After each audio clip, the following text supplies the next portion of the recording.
دیانتداری میں بہت سی چیزیں آ جاتی ہیں. ہم بہت چھوٹی چھوٹی چیزوں کو, جیسے میں نے کہا آنیسٹی سے, انہوں نے کہا بات بتا دیں کسی کو, لیکن جہاں وہ آنیسٹی فتنہ کریٹ کرے اسے مت ذکر کریں. جی آپ کچھ کہیں. ابھی جیسے پروپوزلز کی بات ہو رہی تھی, جب ہم چوز کر رہے ہوتے ہیں, آپ یقین کریں آمنہ مجھے اتنا دکھ ہوتا ہے اس بات کو دیکھ کر اور سوچ کر کہ جب سلیکٹ کر رہی ہوتی ہیں نا, وہ مائیں بھی جو گھر میں بیٹھی ہیں وہ اس بات کو انڈرسٹینڈ کریں کہ ضروری نہیں ہے کہ آپ کے بیٹے کے لیے ایک بہت ہی خوبصورت ایک دوشیزہ ہوگی تو وہ آ کے آپ کے گھر کو جنت کا جو ہے ٹکڑا بنا دے گی. ایسا ہرگز نہیں ہے.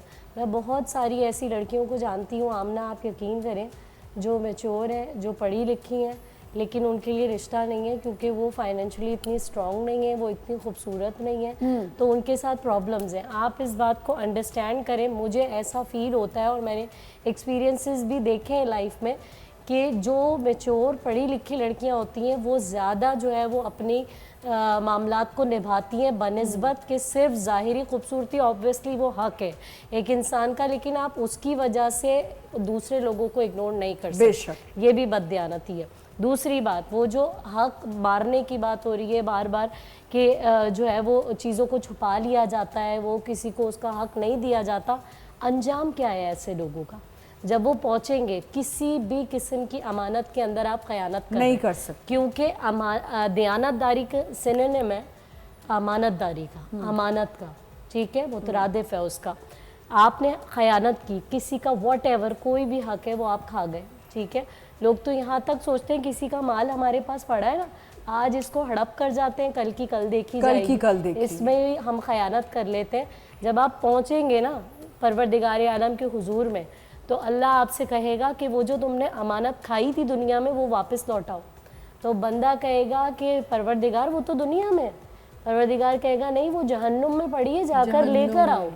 اور وہ بندہ جائے گا, جب جہنم کے قریب پہنچے گا اور وہ بھی حاویہ, جو خطرناک ترین جہنم کا درجہ ہے, پھر فرشتے دھکیل کر جو ہے وہ اس کو پھینک دیں گے اس میں. جب وہ جائے گا نا, وہ جو خیانت کی ہوگی اس نے, وہ جو حق کھایا ہوگا کسی کا, تو وہ تباہ ہوا وہاں پڑا ہوگا.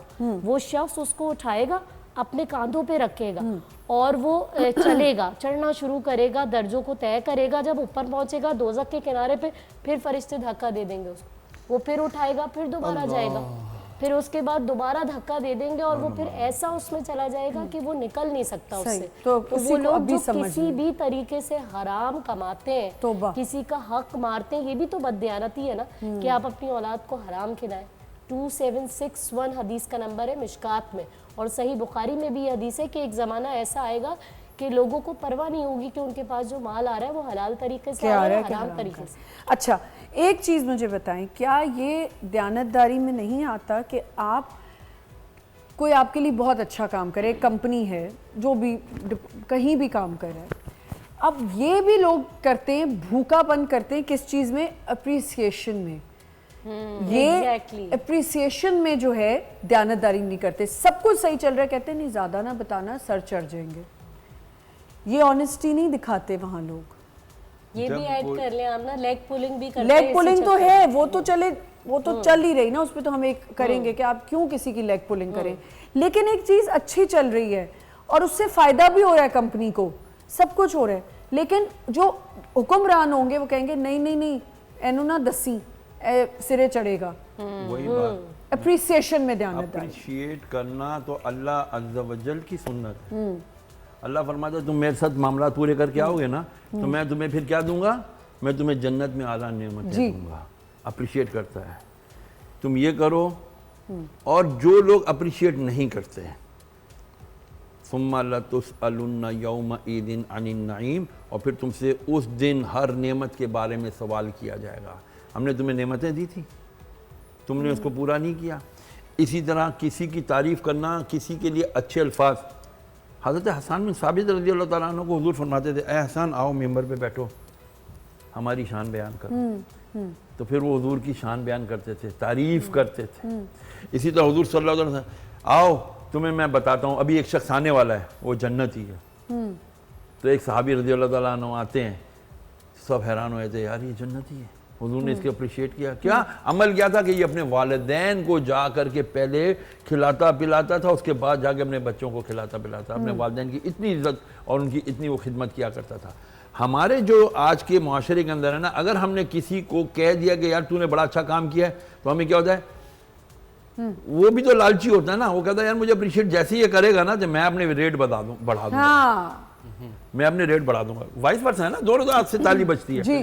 یہاں بندے کی بھی ہماری اصل میں اخلاقی تربیت ہی نہیں ہوئی نا.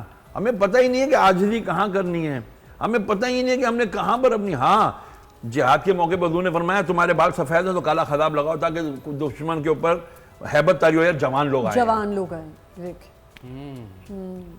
تو اسی طرح بیٹیاں جن کی زیادہ ہوں, بعض دفعہ ہوتے ہیں یہ, ہمارے یہاں تو پانی اتنا خراب آتا ہے کہ ہمارے تو ویسے ہی بال سفید ہو جاتے ہیں جوانی میں ہی. تو اچھا یعنی کہ آپ یہ کہنا چاہ رہے کہ میں ابھی بوڑھا نہیں ہوں. نہیں میں ہوں 57 کا ہوں بھائی, سب لوگ کر لو. اچھا سن ماشاءاللہ. تو اس بوڑھے کو بھی اجازت ہے, اس کی بچیاں اگر اس کی عمر لیٹ شادی ہوئی ہے, اگر وہ کہتے ہیں جی میری بیٹی تو 20 سال کی ہے, اے بڈھا جھوٹ بولتا ہے, خود جب چٹا چاٹا ہو گیا تو کہہ رہا ہے 20 سال کی بچی ہے. ایسے موقع پر بھی اگر کوئی خضاب لگا لیتا ہے تو اس کو جائز ہے.